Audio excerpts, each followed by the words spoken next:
The Locked On Podcast Network presents the NFL Big 3 in 30. The three biggest stories in the NFL from our local experts at the Locked On Podcast Network.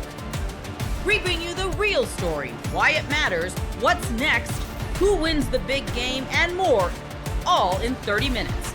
The NFL Big 3 in 30 starts now with the biggest story in the NFL. Just because it was against Buffalo Bills backups doesn't make Caleb Williams' performance on Sunday any less important or reassuring. You are Locked On Bears, your daily Chicago Bears podcast. This two-drive performance we saw from Caleb Williams and the starting offense was exactly what we were looking for. Like, this to me is like proof of concept that, hey, this can work, and when it works, this is what it looks like.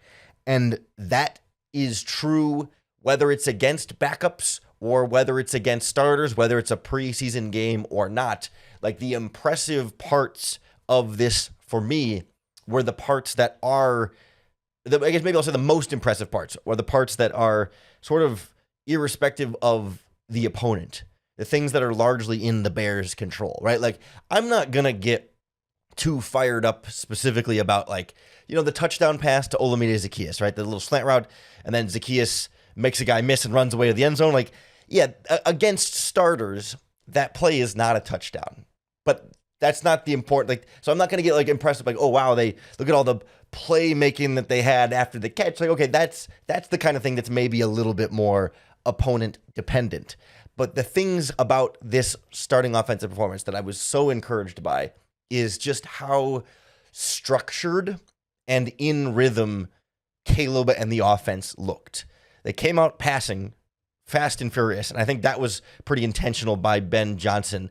I think it was 3 straight passing plays before their first run had a holding penalty, and then they passed again right after that before finally getting another run in there. But they only handed the ball off, I think technically only once on that opening drive, because one of the handoffs was called back by a penalty. So they very clearly wanted to come out throwing and get the passing game into a rhythm, and that happened very quickly when it comes to, like, timing. So, you know, first play out of the gates, a roll out to the right to check down to Loveland. Like, that's not so much like footwork timing as it is just sort of like, hey, let's get something moving. Let's complete a pass. Let's move the ball forward in the passing game. But then, like, next play, it's like 5-step drop, hitch, fire, seam to Cole Kmet. Like, on time, crisp footwork, accurate delivered ball, over the top of the underneath coverage, exactly where you want it to be, exactly how you want it to look. And then right back, like, 3-step drop, curl route to DJ Moore, right on time. Ball is out when it needs to go there. It's synced up with the footwork in the way that we've heard Ben Johnson hammering home over and over and over again. And maybe those are some of the things that at first we talk about Caleb Williams taking some time to adjust to and adapt to. But very clearly, when they threw a bunch of things on Caleb Williams, right? They were having him work through all this stuff. Now we get into a preseason game. We scale it back down, right? And we go curl route. We go slant route. We go roll out. Right?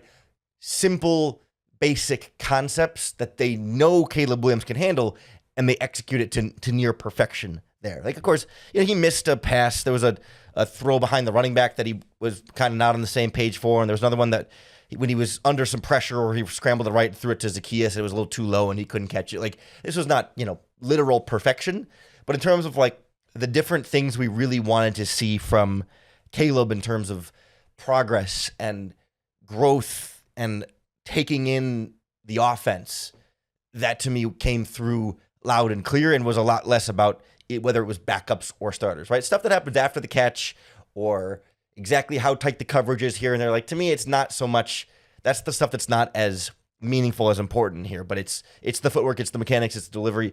And then, like, we see little glimpses of Ben Johnson, I don't even want to say wrinkles, but like that slant route to Zaccheaus. I think Greg Olsen pointed it out where they did a switch release where Zaccheaus was like on the inside, and I don't remember who the other receiver was on the outside, and then the outside guy goes in and the inside guy goes out. They switch, you know, but then Zaccheaus essentially starts inside, goes to the outside, and then slants back to the inside. And you see like the route concept and the route running help create that separation. So it ends up being just an easy slant for Caleb Williams, but for the defense, they don't know exactly where Zacchaeus is going. It almost looks like a double move at that point in the process. Or there was the second pass to Colston Loveland, that sort of like in route over the middle of the field, where the concept is just a high-low and it's like a layered read. It's right there where Zacchaeus kind of runs a curl and then Loveland goes behind him, and Caleb is basically able to read two receivers at the same time while looking in one direction because they're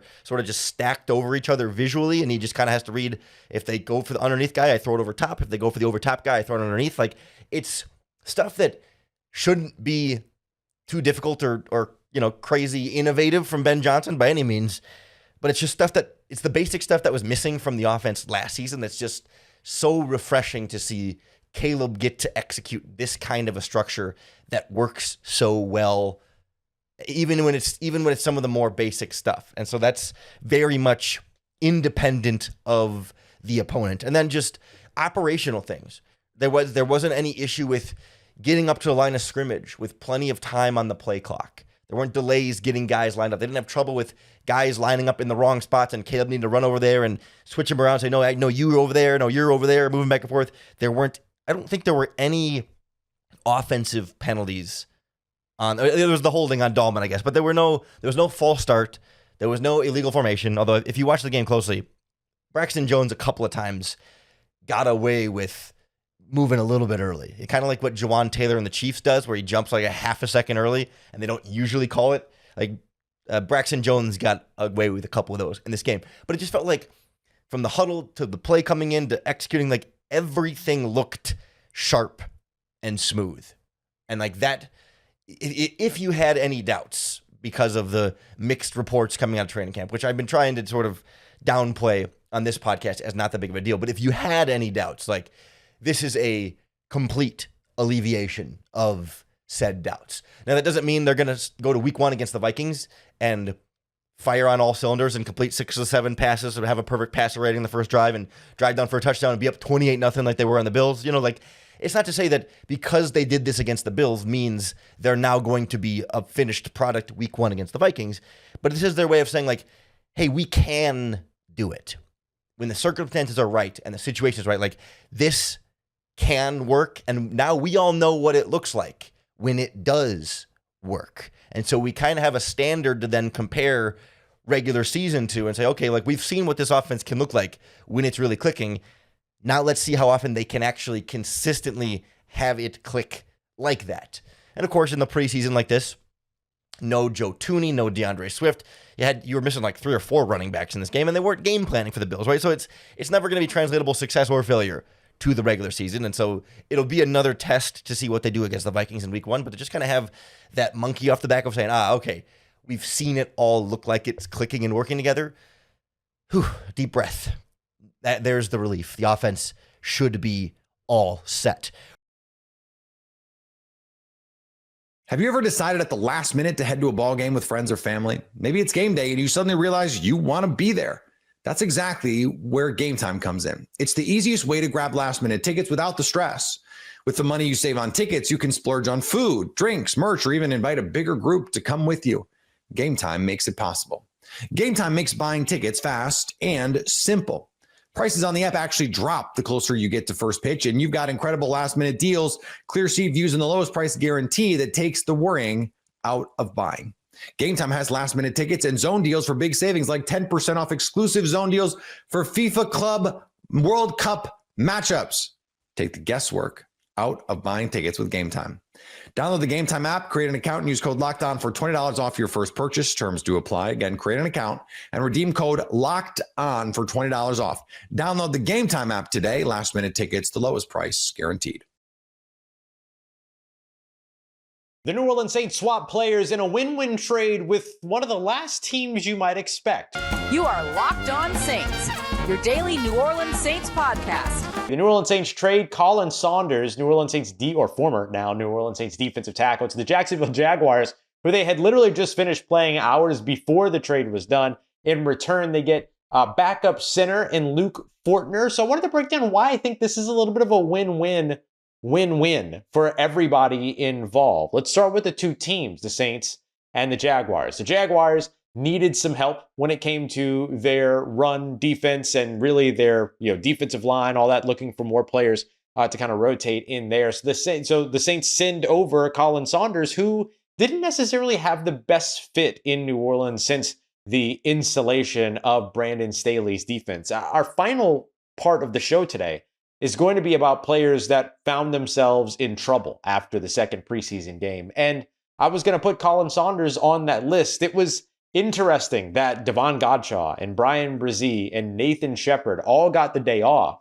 up against Jacksonville, but Colin Saunders played deep into the first quarter throughout that game. And so that was a little bit surprising to me, and I thought was indicative about maybe what the question marks were around his spot. So now the win for New Orleans is that they don't have to cut him at the end of it all. Instead, they send him somewhere where he can find a role, a win for Colin Saunders, who wasn't necessarily finding a role here in New Orleans. The Jaguars get their win because they get Colin Saunders, and the Saints get a little bit of a win here by getting another interior offensive lineman that's got over 2,500 snaps of career experience. That was a part of that Kentucky Big Blue Wall, along with Landon Young, who's currently on the roster. And so they do that by landing Luke Fortner in the trade in a rare player-for-player swap. But this works for New Orleans. They lost Will Clapp for the entire season due to an injury. They lost Nick Saldiveri before preseason even began, just a little ways into training camp for the season. Trevor Penning, starting left guard, is currently dealing with a toe injury that might keep him out for some amount of weeks. We'll see. And so New Orleans, who struck gold as they found with Torricelli Simpkins, who we'll discuss here in a little bit, they end up bringing in another interior offensive lineman that played over 800 snaps at one guard spot during his collegiate days, over 600 snaps at the other guard spot during his collegiate days, and has played over 2,500 snaps in his in his NFL career since being a number 65 overall selection in the 2022 NFL draft by the Jacksonville Jaguars at center. And so now New Orleans, who has struggled to find center depth in the past couple of years, now has another option, right? They brought in Will Clapp, hoping that he might be able to help there. Nick Saldiveri had a little bit of center swing experience during his time at the Senior Bowl. Not necessarily sure that that's anything that the Saints would have been willing to rely upon or try out, but he certainly had that. And then, of course, Torricelli Simpkins, who's been awesome here over the course of the preseason. They also had Kyle Hergel in the back, and then Mike Panisuk, who they just signed not too long ago, who also has some center experience. But now in this trade, they land Luke Fortner, who's got a lot of snaps in the NFL at center, right at the NFL against NFL competition, which I do think is an important piece. So over 2,500 career snaps, like we mentioned, but only 6 sacks given up. And, hasn't always rated highly when it came to like your standard Pro Football Focus grades and stuff like that. But the raw numbers show that he's been productive and he's going to be a good depth player if he even makes the roster for you. Look, I don't think that Colin Saunders was on his way to making this 53-man roster. And I think the fact that he played so deep into the first quarter in that game against the Jacksonville Jaguars was pretty indicative of that. And I think a big part of it doesn't have anything to do with his talent level. He's a ridiculously talented player, right? Great size, great athleticism, wonderful locker room presence as well, great community presence, and is also, a 2-time Super Bowl champion who can bring some Super Bowl pedigree experience to your roster. And for those reasons, I was thinking about keeping him. But even when we did the 53-man projection before the preseason started, I mentioned to where it was basically going to be down to him or Nathan Shepard. And like on the right day, I would take Nathan Shepard over Colin Saunders on that 53-man roster. My next 53-man roster was going to be without Colin Saunders. And I was, expecting to have to kind of defend that and all these other things. And now the Saints have traded him away. So that's how they figured out. Look, this defensive tackle room, which features those 3 guys that I mentioned earlier, Devon Godshaw, Brian Brzee, Nathan Shepard. But then you have all these other really talented players. A 3rd-round pick that you just invested in Vernon Broughton. You bring in a John Ridgeway last year via trade. Christian Boyd has really stepped up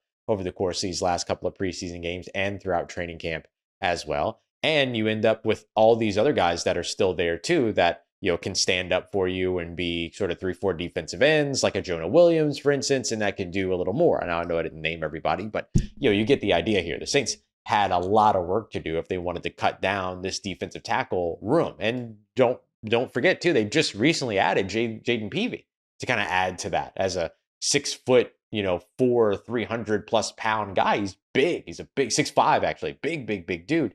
And so now you have all of these options, and you were going to have to cut bait with somebody. So at least in this way, you get something for someone. Now, there was some, conversation around how Luke Fortner might have been on the chopping block anyway in Jacksonville, but at least this way, the Saints make sure that they get him as opposed to having to deal with waivers and things like that. Similarly, for Jacksonville, Colin Saunders might have ended up on the chopping block by the end of the preseason. Now they make sure that they get him. So that's what I mean. It's a win for the Saints because they get more offensive line depth, which they desperately need.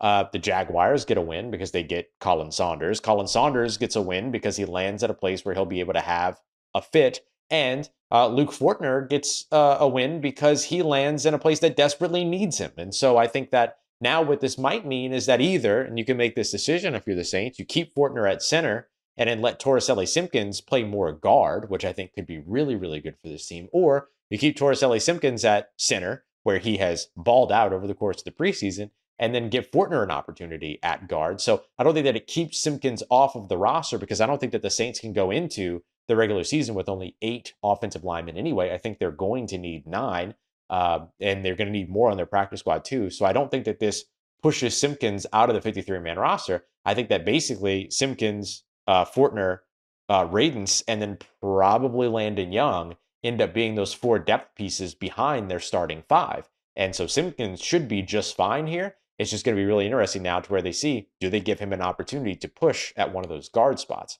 when it comes to depth? So good moves all around for New Orleans, an interesting way to handle things as they move forward. Have you ever decided at the last minute to head to a ball game with friends or family? Maybe it's game day and you suddenly realize you want to be there. That's exactly where Gametime comes in. It's the easiest way to grab last-minute tickets without the stress. With the money you save on tickets, you can splurge on food, drinks, merch, or even invite a bigger group to come with you. Gametime makes it possible. Gametime makes buying tickets fast and simple. Prices on the app actually drop the closer you get to first pitch, and you've got incredible last-minute deals, clear seat views, and the lowest price guarantee that takes the worrying out of buying. Gametime has last-minute tickets and zone deals for big savings, like 10% off exclusive zone deals for FIFA Club World Cup matchups. Take the guesswork out of buying tickets with Gametime. Download the Gametime app, create an account, and use code LOCKEDON for $20 off your first purchase. Terms do apply. Again, create an account and redeem code LOCKEDON for $20 off. Download the Gametime app today. Last-minute tickets, the lowest price guaranteed. Complicated is the word I would use to describe Dillon Gabriel's Cleveland Browns preseason debut.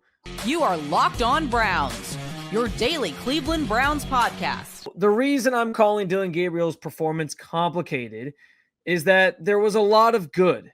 There was a lot of good that I think came from this performance for Dillon Gabriel. It was a performance, frankly, that I think he kind of needed, given the inconsistencies that he had shown throughout training camp. And some of those things still did rear their ugly heads, and that's where it becomes complicated, because he did have the 2 egregious mistakes. The pick 6, which bad job out of those receivers for not running the correct routes at the correct depths on what was basically a levels concept play. He boots around to his left and forced the ball into a spot he shouldn't have. But also those receivers were all discombobulated. They ran into the wrong places. There was 2 guys basically at the exact same spot on the field. Not what you want to see on that route concept, but he still needs to throw that ball away or just frankly eat it. Whatever he wants to do, it was not a smart decision there. It was very much a rookie decision. And then comes, what I did like after that decision was that he came back out the next time the Browns got the ball and he leads them on a drive for a field goal. That was, classic case of short memory. Come back out, do something positive, correct the issue. And I thought he did that well. And then he followed it up, though, with his second egregious mistake the next time the Browns had the ball, with the fumbled handoff to Pierre Strong that leads to a second turnover and the other 2 turnovers that he had in the game just in general. And so that complicates things just in general. But it's a performance, though, where the in-between stuff, everything else that kind of transpired, I think was you saw a quarterback that can lead the offense effectively. You saw a quarterback that could get in and out of the huddle and correctly put guys in the right places. You saw a guy that has that very strong arm very much came out in this game. You saw him go through his progressions and make some good throws. He was really, really good, really, really efficient on third down. They kept converting third downs. I think he had 6 of them in the game total. I know he started the game 4 for 4. And he finishes the day as a whole, having thrown for 143 yards, 13 of 18, but the 2 turnovers are going to be sort of the only thing anybody remembers from this performance. And so for that reason, it's why I redeem this one complicated in that regard. And here's the thing. Nobody should be arguing in any way, shape, or form, and from what I've seen, nobody is arguing that his start was better than Shedeur Sanders. And whether he likes it or not, whether certain fans like it or not, Dillon Gabriel and Shedeur Sanders are always going to be compared to each other. So no, I'm not sitting here saying this. Nobody's sitting here saying this. He did not factually have a better performance than Shedeur Sanders. That would be asinine to even argue. But there were some positive things that came out of Gabriel's performance, even though I still believe Shedeur Sanders is the better player of the two. I think you saw a quarterback that can at least effectively run an offense at the NFL level.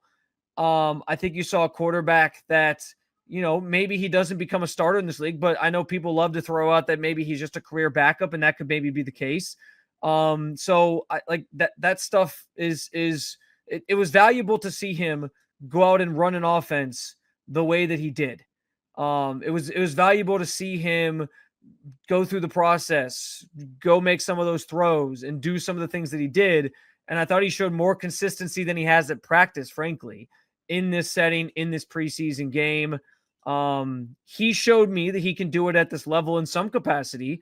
And for most rookie quarterbacks, that is the first hurdle you have to clear. Now, I think Shedeur Sanders showed you he can do it more effectively, and maybe he's more ready for those moments. It's why I would have him as the second quarterback on my depth chart if I was the Browns brass making these decisions.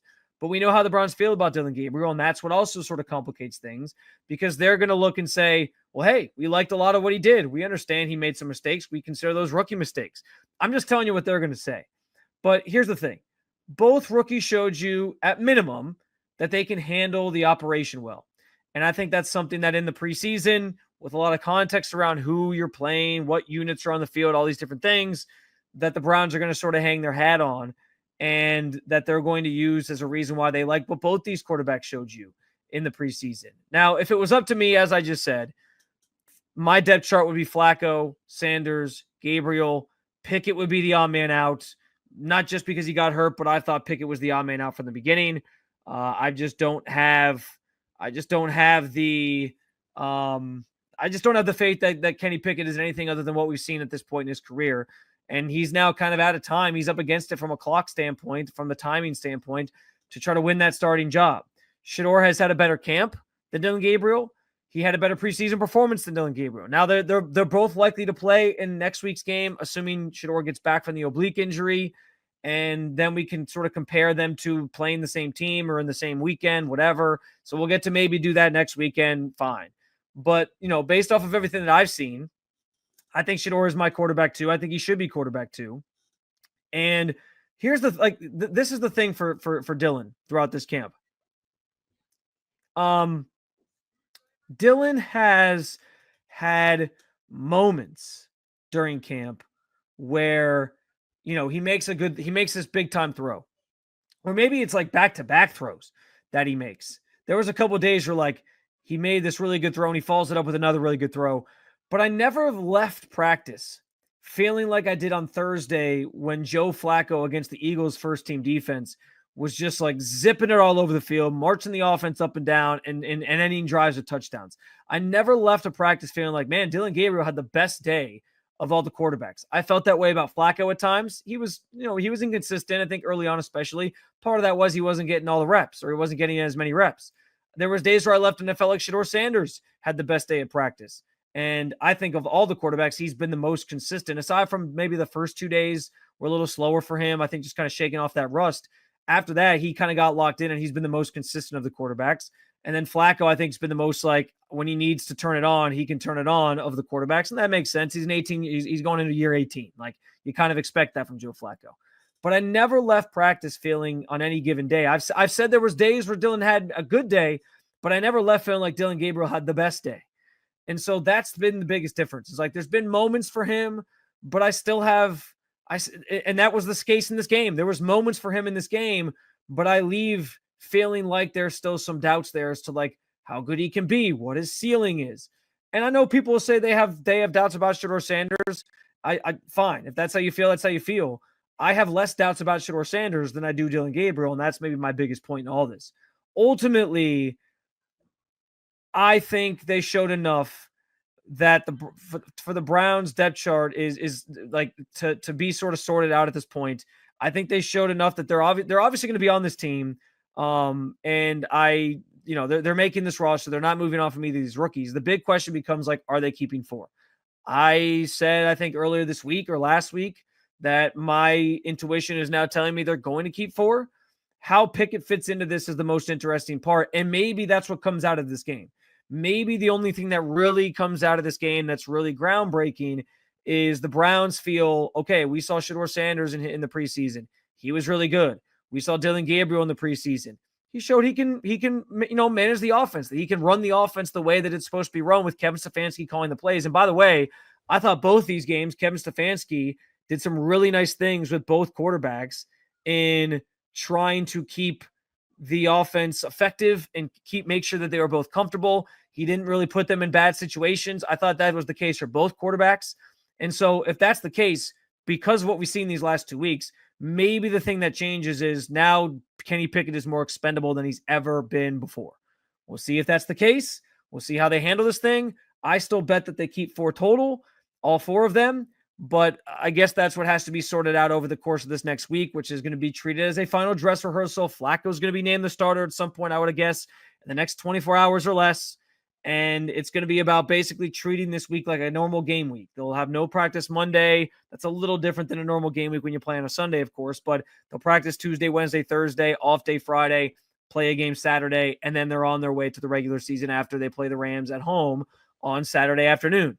But by and large, the only thing I think that might change in terms of the depth chart here, because I think the Browns are going to keep it largely the same if we're being honest with ourselves, because they, I think, saw enough from Dillon that they're going to be in their convictions about how they felt about him all this time. It would be Flacco, Shedeur, Gabriel for me. And maybe the one thing that changes is that Kenny Pickett is more the odd man out than he's ever been before, especially given the injury situation. So we'll see how they handle that. We'll see what happens. Also, I wanted to clarify one other thing because I know it is going super, super viral. The comments that Dillon Gabriel made about like entertainers versus competitors. And listen, you're more than welcome to have your opinion on it if you think he was taking a shot at Shedeur Sanders, but it is pretty obvious at this point. And we've heard him say similar comments before in press conferences where he was basically referencing, and if you go back and listen to the question that Aditi Kikabwala asked him, he was clearly referencing the idea that like the people in the media, you guys are here to entertain. You guys are here to come up with your storylines. This is what he was alluding to. I'm here to compete. He maybe should have added that he meant all his teammates are here to compete, but by no means was he taking a shot at Shedeur Sanders. I think that there's some important clarification there that needs to be said because I don't want people running around. I think it's unfair to Dillon Gabriel to think that to make it seem like he was actually taking a shot at Shedeur Sanders. I don't believe that. And so I wanted to clarify that. But to be clear, I think Shedeur Sanders is the better quarterback of the two. And I think that's what this preseason and training camp has revealed to this point. And I think that's why I walk away feeling like Gabriel's performance today was complicated. There was some good, but there was also some bad. And the 2 egregious errors are going to be hard for people to forget. And let's see how the Browns sort of sort this quarterback competition out in the coming days and the coming week, because it's the biggest week yet in terms of determining who the starter is and the rest of the pecking order in that room specifically.